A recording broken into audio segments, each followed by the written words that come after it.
Cérémonie inhabituelle qui a lieu à l'Assemblée nationale ce soir. Ada Papiachvili, vous êtes sur place. Bonsoir.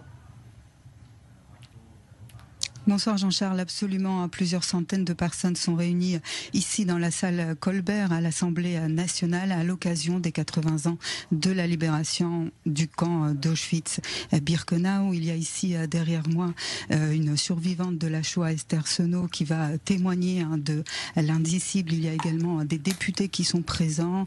Il y a également une historienne qui va venir expliquer ce qui s'est passé exactement le 27 janvier 1945 lorsque l'armée rouge a découvert l'horreur dans ce camp d'Auschwitz-Birkenau. Et puis tout ça est organisé pour la première fois par une association à l'Assemblée nationale. C'est l'association Langage de femmes. C'est une association qui regroupe des femmes de tout horizon, de toute religion, pour lutter contre la haine et l'antisémitisme. Et chaque année, la particularité aussi de cette association, c'est de se rendre justement à Auschwitz pour ce voyage de mémoire. Nous sommes en présence de l'une de ses cofondatrices, c'est Suzanne Nakache. Bonsoir Suzanne.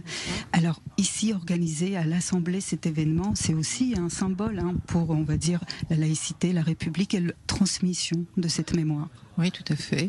Nous défendons toutes les valeurs de la République et nous sommes très heureuses d'avoir été accueillis ce soir par Caroline Yadon.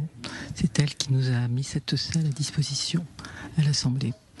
Alors à l'heure où disparaissent la plupart des témoins, malheureusement, inéluctablement, à l'heure où l'antisémitisme explose depuis le 7 octobre, votre association, justement, c'est la transmission via les femmes contre toute les haines.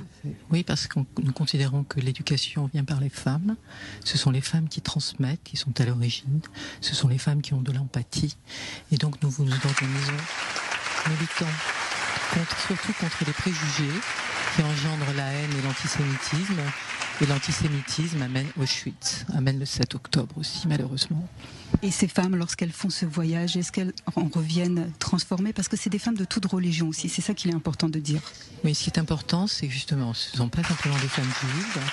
Nous tenons à aimer des femmes musulmanes, nous avons beaucoup de femmes musulmanes, de femmes chrétiennes et autres. Et ce sont des femmes de tout milieu, des beaux quartiers, des banlieues, des avocats, des médecins, des coiffeuses. Et l'idée, c'est de les réunir et de montrer que vraiment toutes les femmes, nous sommes toutes identiques devant le malheur et devant la barbarie. Merci beaucoup Suzanne. Voilà Jean-Charles, continuez à transmettre ce devoir de mémoire parce que comme l'a dit Simone Veil, le pire est toujours possible.